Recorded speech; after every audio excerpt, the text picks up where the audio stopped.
পঞ্চায়ত নিৰ্বাচনক লৈ আহি গ'ল নতুন নটিচ।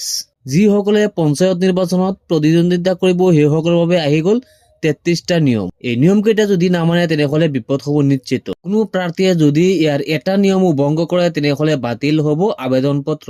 কি 33টা নিয়ম আছে আমি এইটো ভিডিঅ'ত আলোচনা কৰিম, গতিকে আপোনালোকে ভিডিঅ'টো অলপ স্কিপ নকৰিব।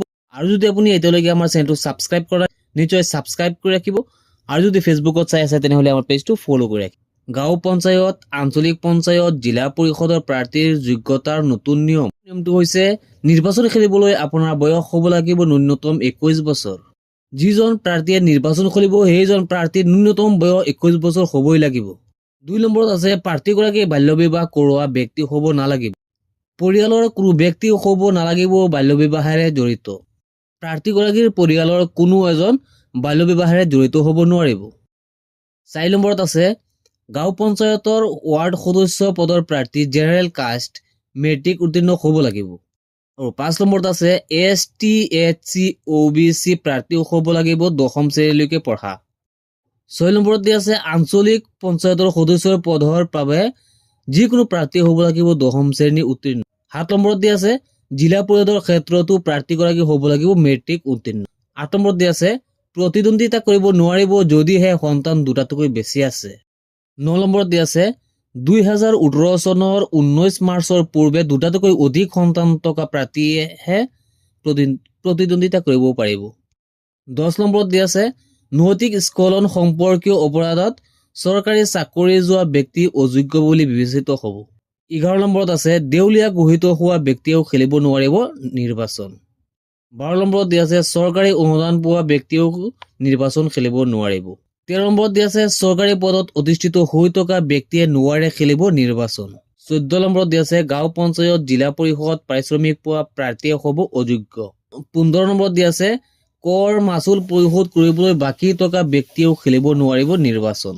16 নম্বৰত দিয়া আছে সমবায় সমিতিৰ ঋণ পৰিশোধ কৰিবলৈ থকা ব্যক্তিয়েও খেলিব নোৱাৰিব নিৰ্বাচন। 17 নম্বৰত দিয়া আছে বাসস্থান চেনিটাৰী নথকা ব্যক্তিকো অযোগ্য ঘোষণা কৰা হ'ব।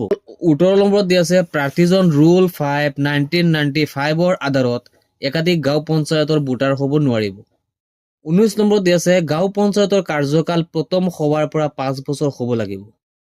20 নম্বৰত দিয়া আছে আঞ্চলিক পঞ্চায়তৰ কাৰ্যকাল প্ৰথম সভাৰ পৰা 5 বছৰ হ'ব লাগিব। 21 নম্বৰত দিয়া আছে জিলা পৰিষদৰ কাৰ্যকাল প্ৰথম সভাৰ পৰা 5 বছৰ হ'ব লাগিব। 22 নম্বৰত দিয়া আছে মনোনয়ন পত্ৰৰ লগত জমা দিব লাগিব শিক্ষাগত অৰ্হতা সম্পৰ্কীয় শপতনামা।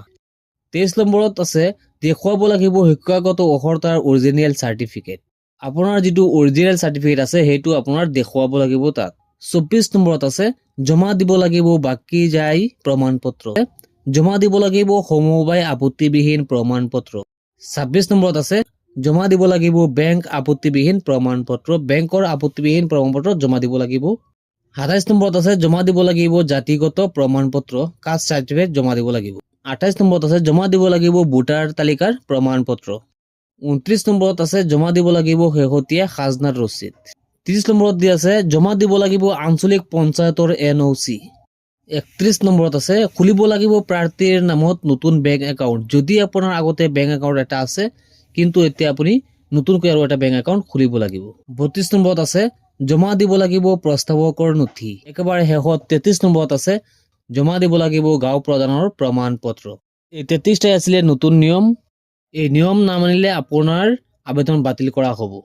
আপুনি যদি এই 33টা নিয়মৰ পৰা যদি এটা নিয়মো ভংগ কৰে তেনেহ'লে বাতিল হ'ব আপোনাৰ আবেদন পত্ৰ। ভিডিঅ'টো অলপ বেছি শ্বেয়াৰ কৰি দিব যাতে সকলোৱে ইয়াৰ বিষয়ে জানিব পাৰে। আজিৰ ভিডিঅ'টো এইখিনি আছিলে, লগ হ'ব নেক্সট ভিডিঅ'।